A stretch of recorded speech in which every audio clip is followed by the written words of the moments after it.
Hai, Bismillah. Assalamualaikum warahmatullahi wabarakatuh. Perkenalkan, saya Fahriani Dwi Putri dari kelas C 2020. Baik, dengan ini saya akan menjelaskan sebuah topik yaitu barisan monoton yang merupakan salah satu tugas akhir dari mata kuliah Introduction to Real Analysis. Nah, langsung saja. Sebelum kita mempelajari barisan monoton, kita harus tahu dulu apa sih itu pengantar dari barisan monoton. Yang pertama ini kita mempunyai beberapa metode yang harus menunjukkan bahwa barisan X itu adalah Xn konvergen. Jadi yang pertama itu kita bisa menggunakan definisi 3.14 atau teorema dari 3.1.6. Terus yang kedua itu juga kita bisa menggunakan nilai mutlak Xn kurang X itu dengan perkalian dari suku-suku dari barisan AN. Jika diketahui konvergennya itu ke 0. Dan selanjutnya bisa menggunakan teorema 3.1.10. Nah, yang ketiga, kita identifikasi dulu barisan X itu. Yang dimana dari barisan yang diketahui apakah dia konvergen dari lebar barisannya, kombinasi aljabarnya, atau nilai mutlak dengan menggunakan teorema 3.19, 3.23, 3.29, atau 3.210. Yang keempat itu kita bisa menggunakan ini, dia konvergen ke limit yang, kalau dia memiliki konvergen ke limit yang sama, kita bisa menggunakan teorema 3.27. Dan yang terakhir itu kita bisa menggunakan uji rasio pada teorema 3.24. Nah, selanjutnya lagi ada namanya selanjutnya itu kita mempelajari barisan monoton. Jadi definisi dari barisan monoton itu yang dimana diberikan sebuah barisan Xn anggota bilangan real, dikatakan bahwa Xn naik atau monoton naik jika X1 itu kurang dari X2, kurang dari X3, dan seterusnya, kurang dari Xn, kurang dari Xn tambah 1, dan seterusnya. Nah, jika dikatakan dia monoton turun, jika X1 lebih besar daripada X2, lebih besar daripada X3, lebih besar seterusnya, Xn lebih besar Xn tambah 1. Jadi bedanya itu kalau dia naik itu artinya dia kurang dari. Jadi lebih besar ke X2 daripada X1. Jadi grafiknya itu nanti naik begini. Sedangkan untuk monoton turun itu pasti ke bawah. Artinya X1 itu lebih besar daripada X2. Selanjutnya, Xn dikatakan monoton jika Xn naik atau turun. Jadi cuma ada dua, dia dikatakan monoton, dia monoton naik atau monoton turun. Nah, topik ketiga itu membahas mengenai teorema konvergensi barisan monoton. Nah, di sini ada teoremanya, yaitu jika dia terbatas ke atas Q, maka kita menggunakan limit Sn suprimum Xn di mana n anggota bilangan asli.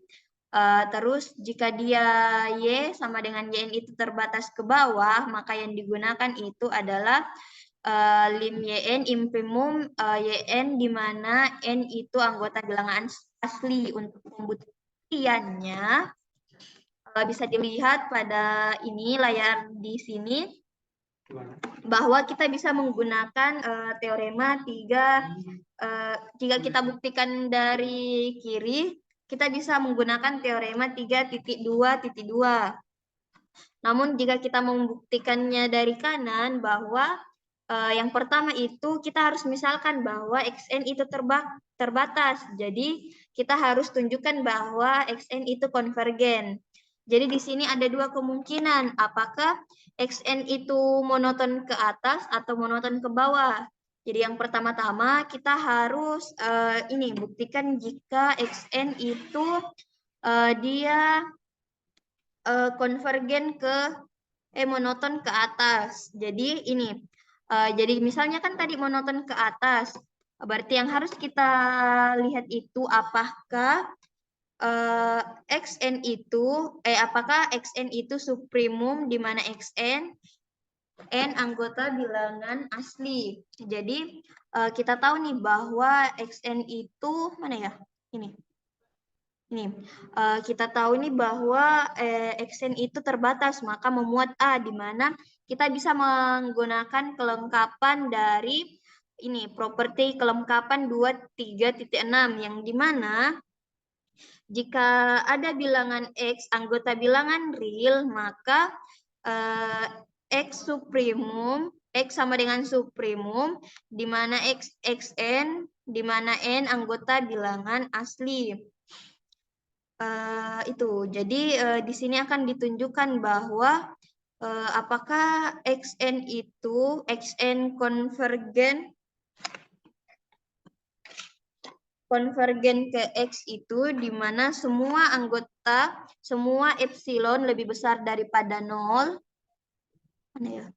Epsilon lebih besar daripada 0.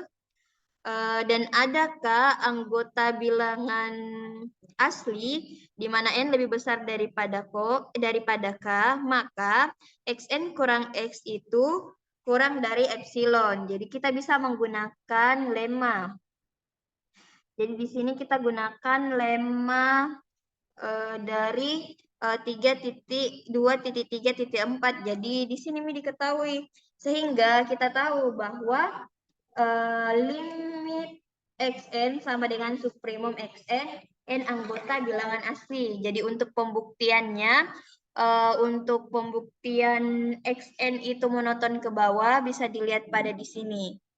Nah, selanjutnya lagi kita akan mempelajari contohnya untuk memahami lebih lanjut.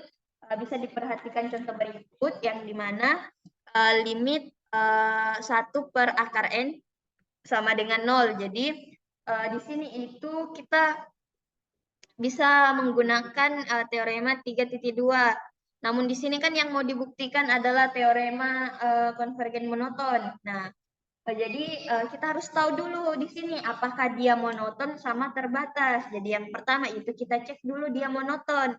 Nah, kita lihat bahwa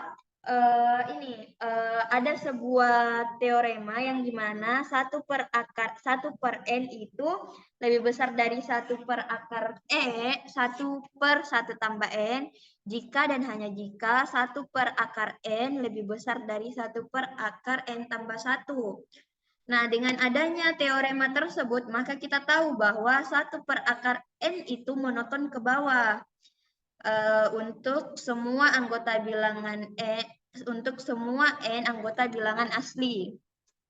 Nah, yang kedua lagi kita cek untuk apakah 1 per akar n itu terbatas. Jadi kita lihat dulu 1 per akar n itu lebih besar daripada 0 untuk semua n anggota bilangan asli. Jadi kita tahu bahwa 0 itu batas bawah dari 1 per akar n. Nah, untuk itu kita lagi cari untuk batas atasnya. Misalnya kita pakai angka 2. Jadi kita coba pakai angka 2 untuk mengecek batas atas dari 1 per akar n. Jadi karena diperoleh 1 per akar n itu monoton dan terbatas naik, maka menurut teorema konvergen barisan monoton, 1 per akar n itu konvergen. Jadi kita tahu nih bahwa 1 per akar n itu monoton ke bawah, terus dia terbatas. Batas bawahnya itu 0 dan batas atasnya itu adalah 2. Dengan ini bisa kita katakan bahwa ini X itu 1 per akar n itu konvergen ke X. Jadi dengan sifat aljabar barisan 1 per n sama dengan 1 per akar n dikali 1 per akar n sehingga X kali X sama dengan X kuadrat. Jika kita melihat bahwa 1 per akar n itu konvergen ke 0, maka kita bisa membuktikan bahwa X kuadrat itu sama dengan X kali X, di mana X kuadrat itu sama dengan 0, sehingga X sama dengan 0. Jadi dengan ini kita bisa membuktikan bahwa limit 1 per akar N itu sama dengan 0. Mungkin sekian dari saya. Wabillahi taufiq wal hidayah. Wassalamualaikum warahmatullahi wabarakatuh.